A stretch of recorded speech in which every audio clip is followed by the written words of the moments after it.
Bab 29. Kesan kedua Maya.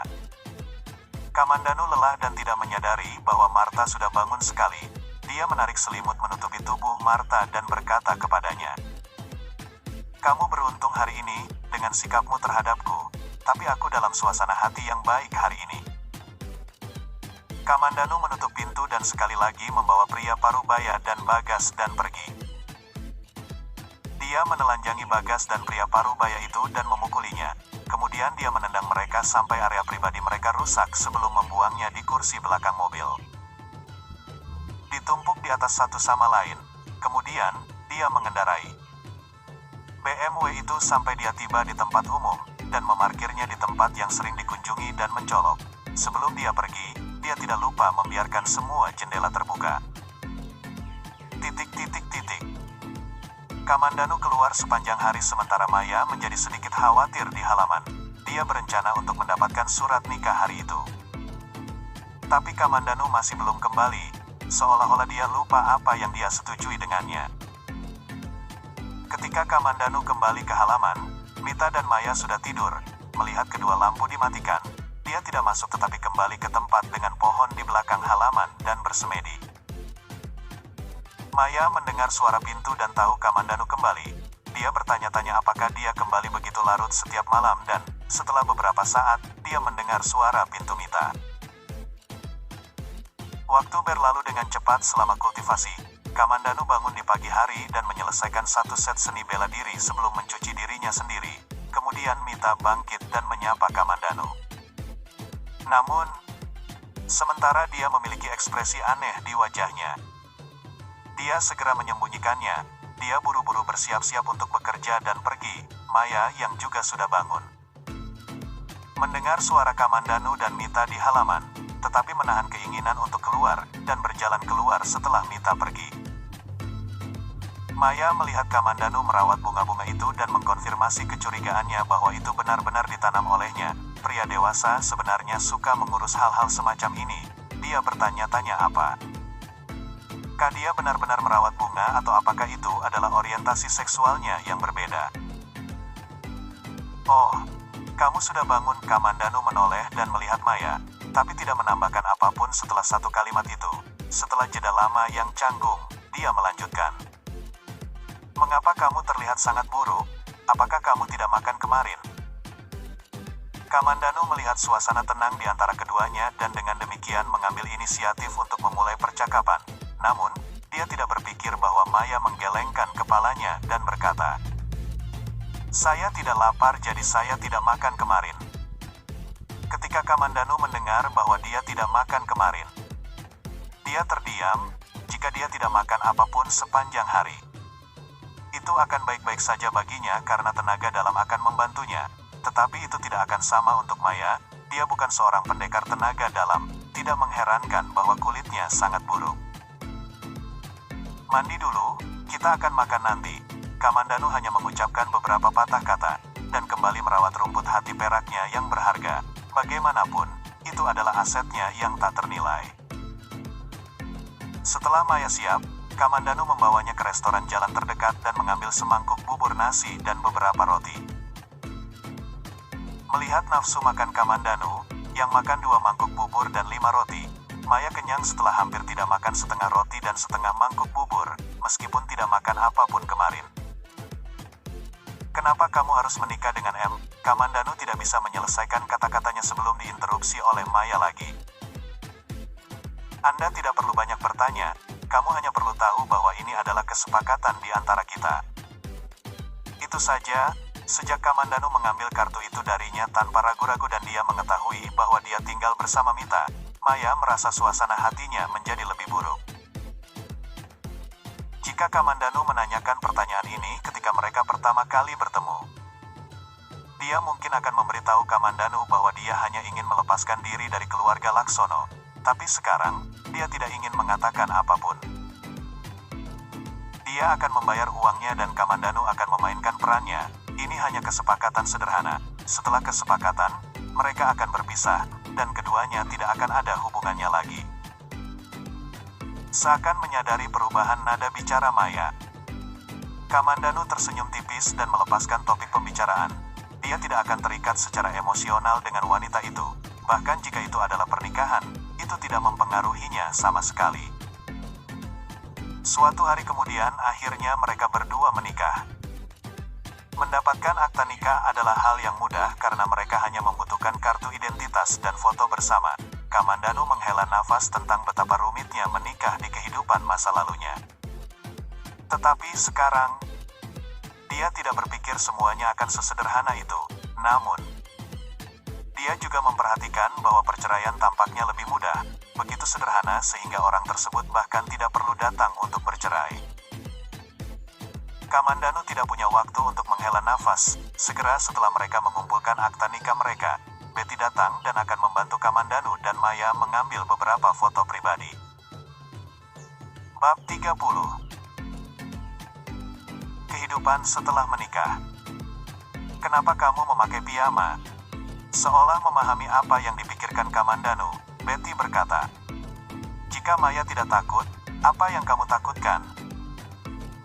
Kamandanu ingin menolak. Tetapi ketika dia melihat Maya, matanya yang muram sekali lagi mengingatkannya pada Ambarsari.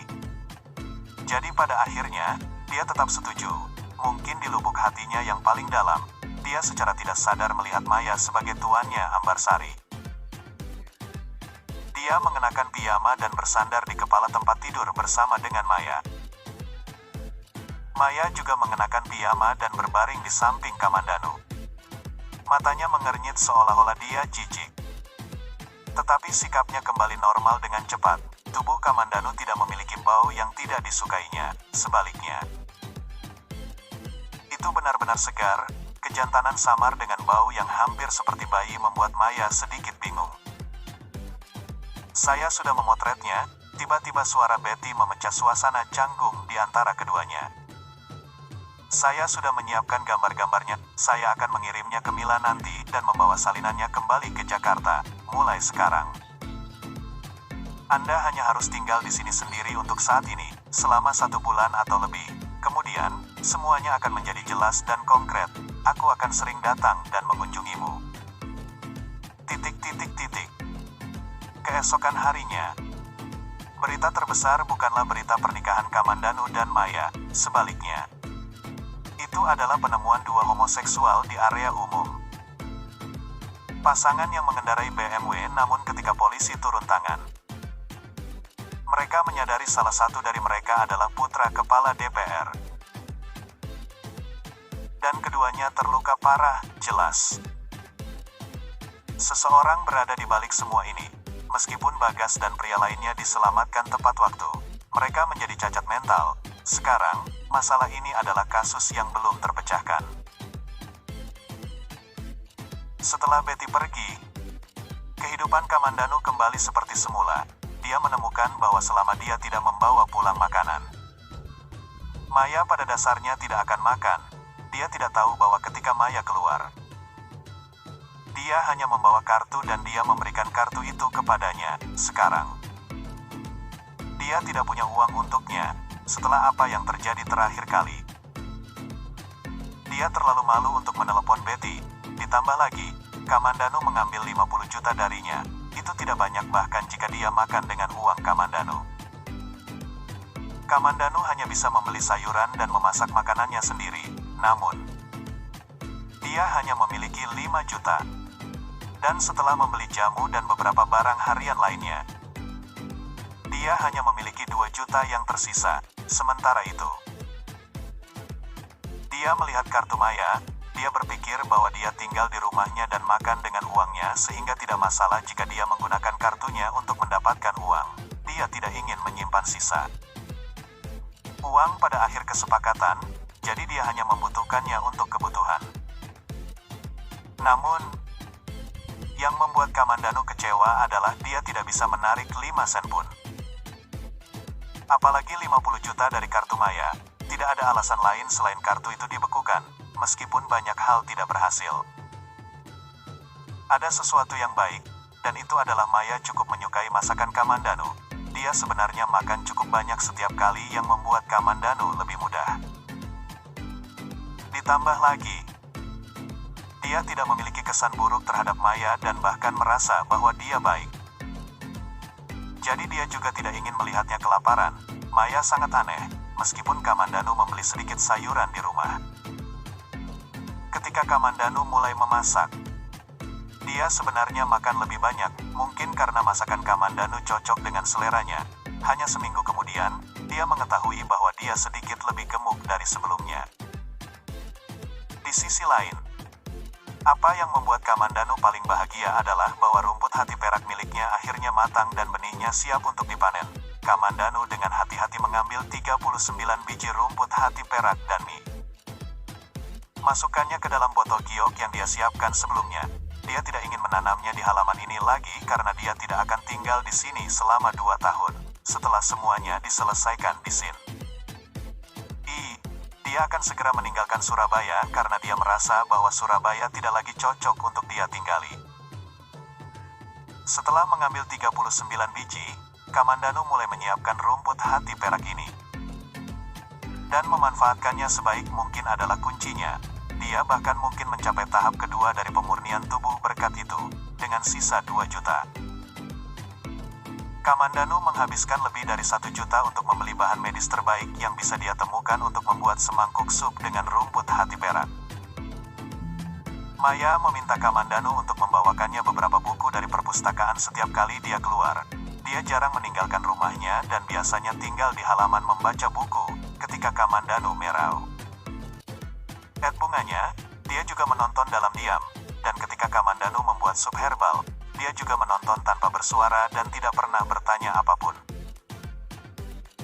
Kamandanu menyiapkan seluruh ember ramuan untuk dimasukkan ke dalam semangkuk sup dan siap untuk meminumnya nanti malam ketika dia bersemedi. Danu, aku ingin meminta bantuanmu, selain meminjam beberapa buku. Maya jarang berbicara dengan Kamandanu, dan sebenarnya, ini adalah pertama kalinya dia mengambil inisiatif untuk berbicara dengan Kamandanu. Bab 31. Terpaksa donor darah. Apa itu? Katakan, aku dalam suasana hati yang baik hari ini. Kamandanu telah mengumpulkan benih dan mengubah rumput hati perak menjadi semangkuk sup. Dia memang dalam suasana hati yang baik hari ini. Bisakah Anda meminjamkan saya 200.000? Maya berkata dengan tenang, baginya, dia pikir Danu tidak akan menolak meminjamkan 200.000 kepadanya karena semua uang Kamandanu adalah miliknya sebelumnya. Aku tidak punya uang. Suasana hati Kamandanu yang baik sedikit memburuk setelah permintaan Maya. Dia hanya memiliki 300.000 di sakunya sekarang, dan Maya tiba-tiba ingin meminjam 200.000. Maya cukup marah karena dia berpikir bahwa dia sangat pelit. Dia mengambil 50 juta darinya dan bahkan tidak mau meminjamkannya 200.000. Bagaimana bisa seseorang menjadi seperti ini? Anda adalah seorang pria dan memiliki banyak hal untuk dilakukan di masa depan. Bagaimana kamu bisa seperti ini? Maya tidak berpikir dia akan benar-benar mengatakan apa yang dia pikirkan di dalam hatinya, dan itu tampaknya sangat masuk akal. Ketika Kamandanu melihat Maya mulai memohon untuk dirinya sendiri, dia buru-buru mengangkat tangannya dan berkata, "Berhenti. Berhenti. Berhenti." Setelah itu, dia mengeluarkan uang dan memberi Maya 200.000 sambil berkata, "Ini adalah satu-satunya waktu, lain kali jangan minta uang karena uang saya didapat susah payah." Maya mencibir di dalam hari tetapi akhirnya tidak menegur Kamandanu. Dia berpikir bahwa jika uangnya tidak datang dengan mudah, maka tidak ada uang yang datang dengan mudah. Dia hanya perlu meminjamkannya tempat tinggal, dan dia menghasilkan 50 juta. Alasan Maya ingin meminjam 200.000 adalah karena dia tidak punya uang dan pulsa telepon habis. Ditambah lagi, dia harus membeli beberapa produk untuk wanita. Ini membuatnya sangat tidak nyaman. Malam itu, Kamandanu menunggu sampai Mita dan Maya pergi tidur sebelum berjalan ke pohon di halaman belakang. Dia menghabiskan sup dalam satu tegukan dan mulai berkultivasi, ketika obat kuat meledak ke dada Kama. Danu. Dia mengendalikan tenaga dalamnya untuk dengan cepat mengubah keuletan dan lebar meridiannya. Kamandanu diliputi kegembiraan karena dia tidak berpikir bahwa satu rumput hati perak memiliki kekuatan Ob. Yang begitu kuat, sepertinya ada harapan baginya untuk mencapai tahap kedua pemurnian tubuh. Setelah 4 jam, esensi kultivasi di tubuh Kamandanu mulai meningkat dengan cepat, namun dia segera merasa ada yang tidak beres ketika esensi kultivasi di tubuhnya meningkat ke tingkat tertentu. Itu berhenti dan malah mulai membakar meridiannya. Kamandanu terkejut jika ini terus berlanjut. Dia akan benar-benar menjadi tidak berguna. Dia bertanya-tanya apa yang terjadi ketika sensasi terbakar dan perasaan meledak di meridiannya tumbuh lebih kuat dan secara mendadak, dia hanya bisa menggigit pergelangan tangannya. Memuntahkan. Panas yang tidak punya tempat untuk pergi bergegas ke pergelangan tangannya saat darah panas keluar darinya. Untuk saat ini, Kamandanu merasa lega. Untungnya dia memikirkan ide ini dengan tiba-tiba. Jika tidak, dia akan dikutuk. Sepertinya dia seharusnya tidak meminum semuanya dalam satu tegukan. Sup obat yang dia buat ini bahan-bahan pendukungnya tidak memiliki sedikit rumput spiritual dari resep aslinya. Dia harus menggunakan ramuan biasa untuk menggantikannya dan oleh karena itu, ada efek sampingnya. Setelah sensasi terbakar diredakan, Kamandanu segera berkultivasi untuk menyembuhkan lukanya, meskipun dia tiba-tiba kehilangan darah. Kamandanu telah mencapai tahap puncak dari tahap pertama pemurnian tubuh. Ada terobosan seperti itu saat pertama kali dia berkultivasi. Dan Kamandanu merasa bahwa kekuatan obatnya belum habis. Mungkin jika dia terus berkultivasi, dia bahkan akan mencapai tahap 2. Namun, pada hari kedua, tepat ketika Kamandanu menyelesaikan sarapannya dan bersiap untuk pergi ke sekolah, dia menemukan bahwa rasa panas di tubuhnya muncul sekali lagi. Dia merasa tidak enak. Apakah dia harus melepaskan semua darahnya lagi? Itu membuat hatinya sakit melihat semua darah ini dilepaskan. Tapi ini tidak bisa membuat Kamandanu kewalahan. Dia langsung pergi ke rumah sakit untuk menjual darahnya. Dia tidak tahu berapa banyak darahnya yang diambil sampai akhirnya. Tenaga dalam di tubuhnya menjadi tenang. Dia menghela napas lega ketika dia tiba di universitas. Dia tidak pergi ke perpustakaan dan malah pergi mencari tempat untuk berkultivasi. Beberapa hari ini sangat penting. Dia harus benar-benar mencerna cairan medis agar tidak menyia-nyiakannya. Dalam beberapa hari ini, Kamandanu menjalani kehidupan yang penuh dengan suka dan duka. Kultivasinya meningkat setiap hari. Tetapi dia harus pergi mendonorkan darah ke rumah sakit setiap hari. Meskipun uang yang diperolehnya dari donor darah tidak banyak, itu tetap menjadi sumber pendapatan. Malam ke-6 setelah dia minum sup, Kamandanu sedang berkultivasi ketika dia tiba-tiba mendengar beberapa retakan di tubuhnya. Seolah-olah ada sesuatu yang diledakkan terbuka. Tubuhnya mulai terasa bebas dan nyaman. Kekuatan obat yang T. Air sisa di tubuhnya telah habis. Esensi kultivasinya meningkat berlipat ganda dan indera batinnya mulai terbuka. Dia akhirnya berada di tahap kedua pemurnian tubuh sekarang. Itu benar-benar tidak mudah. Dia tidak perlu pergi ke rumah sakit dan menderita lagi. Pada saat ini, Kamandanu hampir ingin bangun dan berteriak. Tetapi dia tahu itu tengah malam. Jika dia berteriak pada saat itu, orang akan berpikir bahwa dia adalah orang gila. Tapi, dia benar-benar tidak bisa mengungkapkan kegembiraan di hatinya. Keesokan harinya, Kamandanu membeli sarapan untuk Maya dan bersiap untuk berangkat sekolah. Dia ingin meninggalkan beberapa pil medis untuk Anto, karena dia adalah tahap 2.